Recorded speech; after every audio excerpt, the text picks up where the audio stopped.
Basic Math, Chapter 10, Section 5, Adding Decimals. You can add decimals. Look at the grids below. 22 hundredths plus 25 hundredths equals 47 hundredths. Add decimals the way you add whole numbers.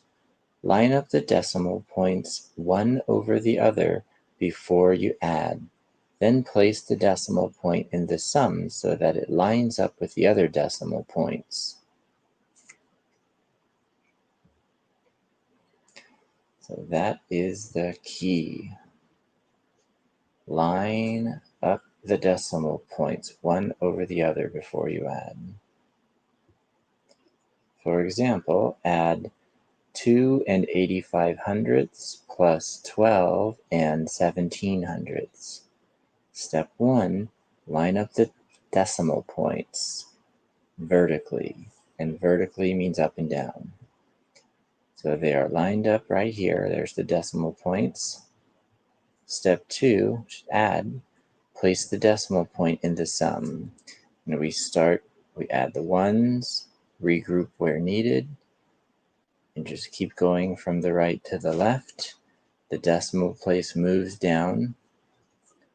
The sum of 2 and 85 hundredths and 12 and 17 hundredths is 15 and 2 hundredths. Sometimes you must write a decimal point and zeros so that you can line up the decimal points.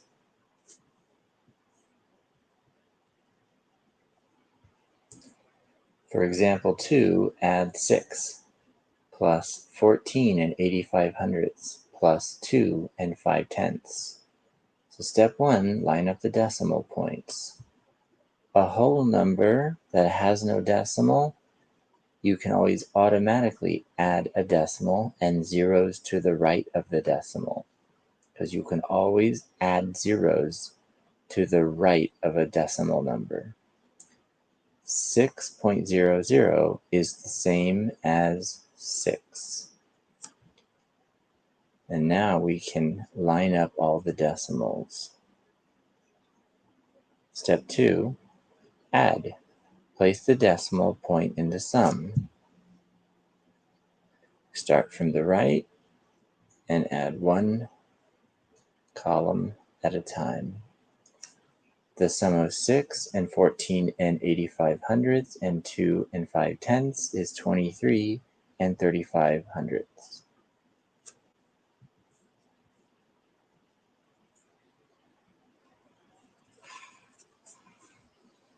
Practice A, add.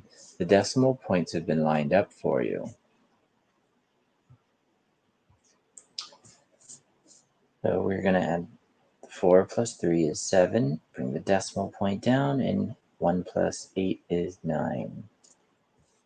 And then number 2. The decimal points are lined up. We start from the right and add. 7 plus 1 is 8. 3 plus 4 is 7. Put the decimal point next, and 2 plus 3 is 5. So try to be as neat as you can to keep everything lined up as best you can. Let's try one more. Number 3 has 2 plus 7 is 9. 3 plus 2 is 5. 2 plus 6 is 8. Put the decimal point, and then 5 plus nothing is still 5.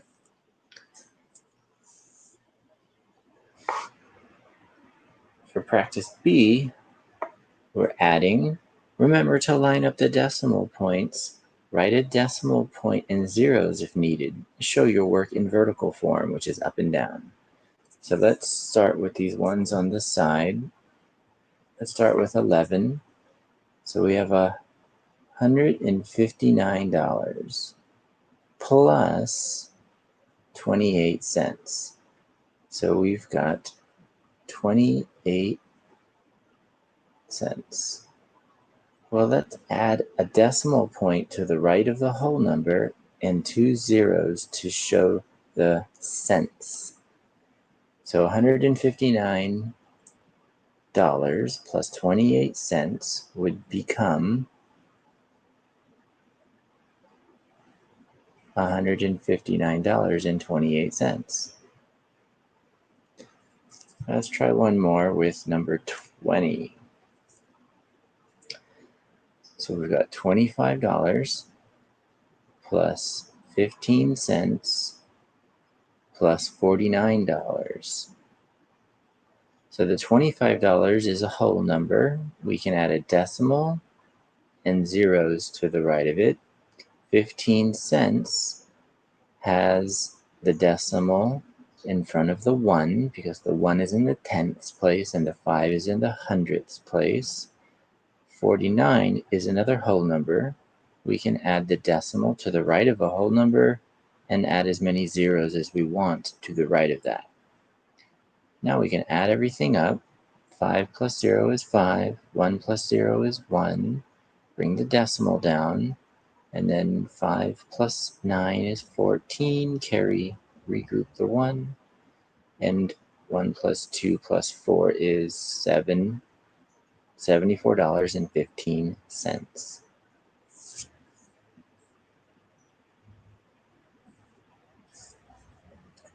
Everyday problem solving. Jen went shopping. Look at the receipt on the right. Some of the information is missing. How much will Jen spend before tax? Add the prices to find the subtotal. They have everything lined up for us, so let's just add right here with her sweatshirt, jeans, and dress shirt. So we've got 9 plus 9 plus 5, 23.